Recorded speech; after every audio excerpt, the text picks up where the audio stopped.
Hello everyone, Zane here and welcome to another Final Fantasy XIV video. Today we're going to continue our journey into Eureka, going into Pyros. So just like before, talk to Rodney to access Pyros, and your elemental level will be kept at 50. So once you get inside, you'll have a cutscene, and you must talk to Kryl at least 3 times. So Kryl will be right about here, so you're going to talk to her there once. Come over here to the foundry, talk to her twice, go inside, talk to Geralt, and then when that is done, you're going to talk to Drake. He will give you access to the Logos Manipulator, which is used to make your Logos actions. You can buy these Logos actions off the market board by killing sprites that are above your level. Some Notorious monsters and some monsters will also drop these as well. So you're going to start off with the conceptual, and then you're going to go into the fundamental. The rest of them can be gotten through bunny fates.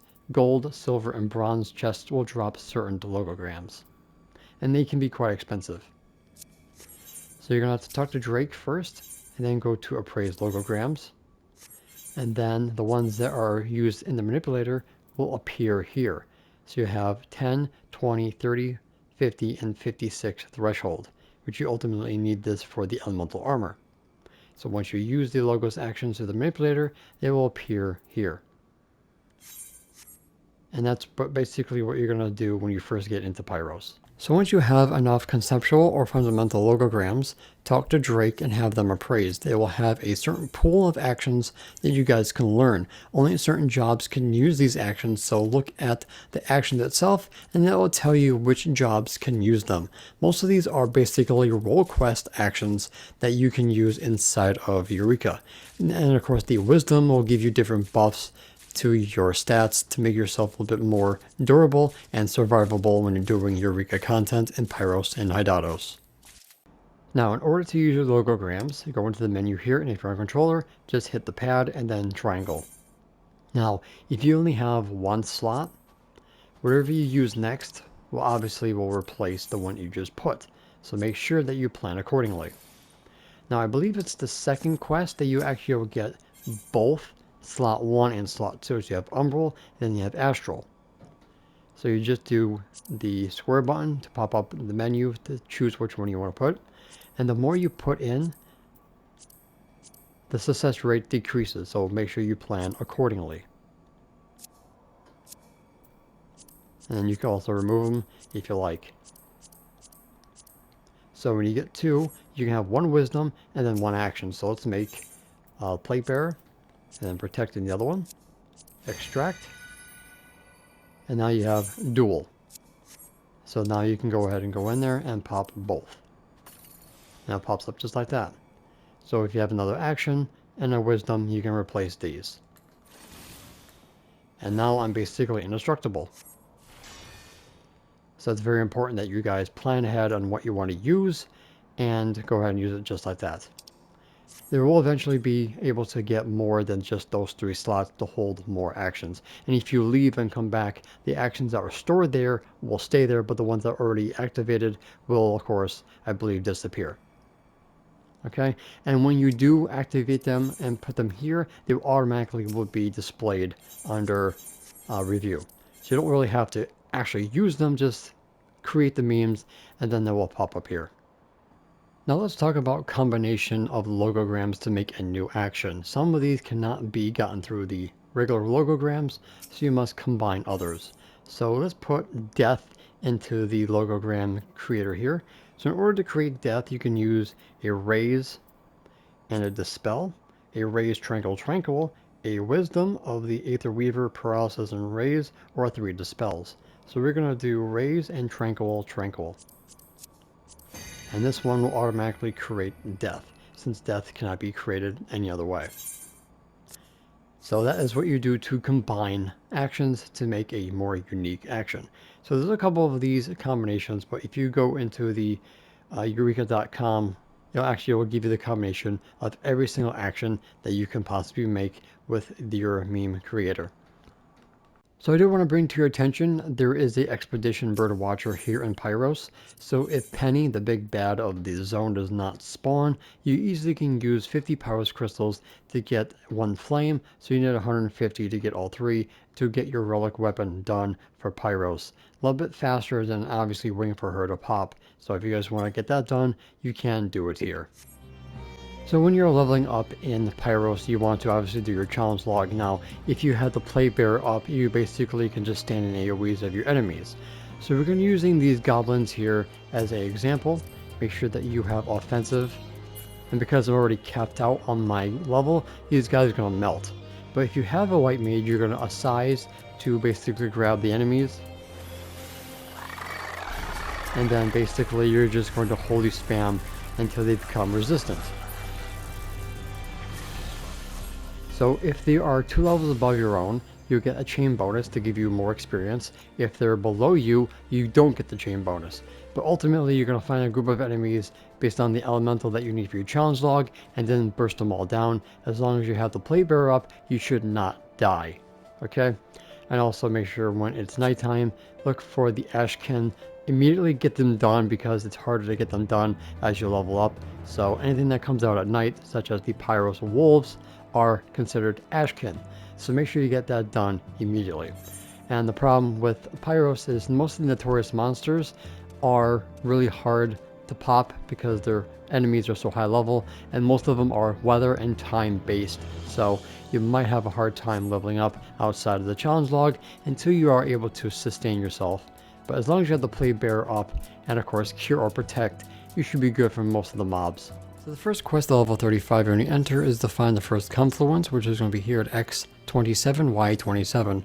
Most of the mobs around here are going to be site-based, so as long as you get behind them, you should be good to go, and then use return to get back to camp to talk to Kryl. At level 37, you can attune to the southern aetheryte right about here. Behind the building will be the level 38 quest, so having this unlocked at level 37 can make the next quest a hell of a lot easier to get to and from camp safe and sound. At level 38, the quest is going to be here at X18, Y30. Take the southern aetheryte if you have attuned to get a little bit faster. The red bottles back there are sound-based, so make sure you walk. After getting it, use return, leave or re-instance, or if you want to take shortcuts, you guys can take the cliff past these books to drop down. But watch out for the griffins, they will aggro you at 1 HP, and then you ultimately can die. These books are sight, so just get around them as far as you can and drop down. After returning to the camp, talk to Drake and he'll slot it into the logos manipulator, adding in your second tray for your second action. And this is permanent going into Hydatos. So now you can use 1 wisdom and then 1 base action to help you out in Eureka. After talking with Drake, you're going to come to here at X23, Y17 after talking to Kryl to get your next confluence. Now the aetheryte will not be attunable until I believe level 39, so you're going to have to trek back up here to grab it when you're 1 level higher. At level 40, you're going to come here to X17, Y11 to get the next confluence. Some of the enemies around here are going to be sound based and sight based, so be very, very careful.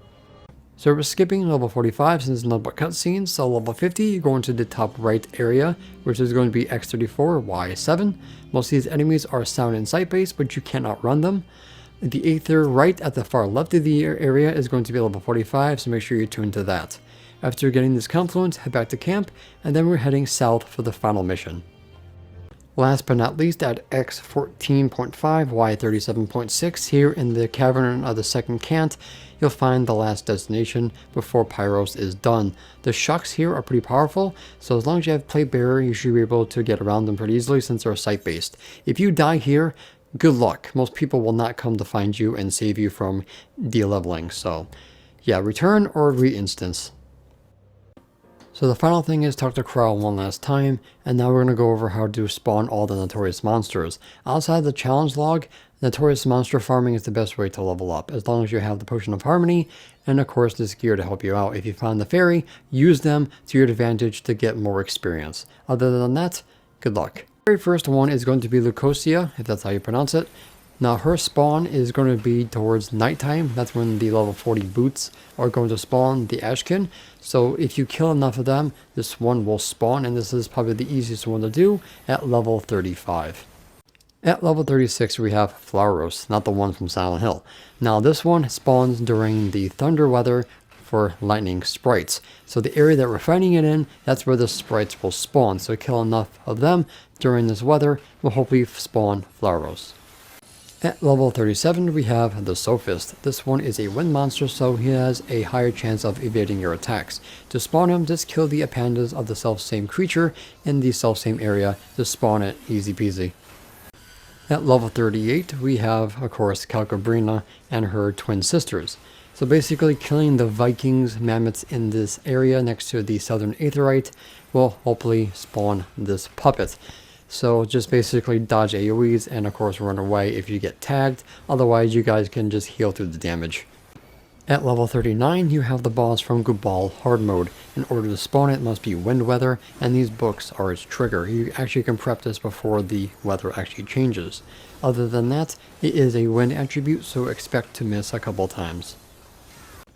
At level 40 you're going to be taking care of the Grand Duke, or we like to call him Batman. His spawn is the enemies you see around here at nighttime, and that's pretty much about it. There's not much to tell. Next at level 41 is Aetolis. You must kill the birds of the self-same type in order to spawn him. Nothing much to say. At level 42 we have Lasath, the Scorpion. So killing the bird eaters around the area here will spawn Lasath. Nothing much to say, just kill it and move on. Next is Eldthirst. He's actually one of the mounts from Pyros. Just killing the pyro crabs in the self-same area will spawn this Notorious monster. The mount actually comes from gold bunny chests. Next at level 44 we have Iris. Just kill the same manta rays in the same area of its spawn, and Iris should pop in no time. Kill it and move on. Next at level 45 is Lamebrix. Yes, the same one from Alexander. Killing the Chimera escapees in the self-same area will spawn him. It is a money fate, means he drops one of the items to increase your Magia board, Magicite, by 1. His Lamebrix dice can go for a lot of gil on the market board. At level 46 we have Ducks. Kill the Matanga in the self-same area to spawn him during the thunder weather. I believe he does drop a old Final Fantasy XI minion, the Elizin, so if you're lucky enough to drop it, use it. Coming in at level 47 we have Lumberjack. Actually the enemy that you're going to be killing is actually in the Weeping Willow himself, Lumberjack. So you're going to have to kill the Weeping Willow first and then him right after. So you're going to be killing the tree sentients as you see around you in order to spawn him. Next at level 48 is Glaucopus. Killing the birds in this area will spawn her and her daughters. Skipping the ads or going straight for the boss is probably your best bet, but also prepare to get slept. At level 49 we have Yin Yang, the other money fate. This one will spawn when you're doing the Hektai bosses in its cave. One side will be sleeping, the other one will be awake, so when he does the sadistic attack, be on the side of the sleeping half. His other attack will be based on which one is asleep, so in or out. Otherwise, if you get his tissue, hold on to it for the Magia board upgrade. So the second to last Notorious monster is the good boy Skull. In order to summon him, you must kill the Shucks in the southern part of the arena, those ones I told you to avoid. And you must be blizzarding out in order for it to spawn. You can do this ahead of time in preparation for the blizzard, so if you're lucky enough to get his claw, it is the final item that you guys can get to get the Magia board upgrade, or you guys can sell it on the market board. So the last Notorious monster is going to be Penny. In order to spawn her, she must have heat wave weather, and you must kill the blood gliders outside of her cave. Their breath can be reflected, so if you'll be doing it, having reflect can help a lot, but they hit like a truck. Killing her while you're in the level range will give her your flame, and she also can drop a card. I believe you can get her staff or her spear in one of the treasure chests as well. But other than that, you must kill her, I think, 3 times to complete the relic weapon. So guys, that is going to be all of the Notorious monsters in Pyros, and that is going to complete Pyros' guide for now.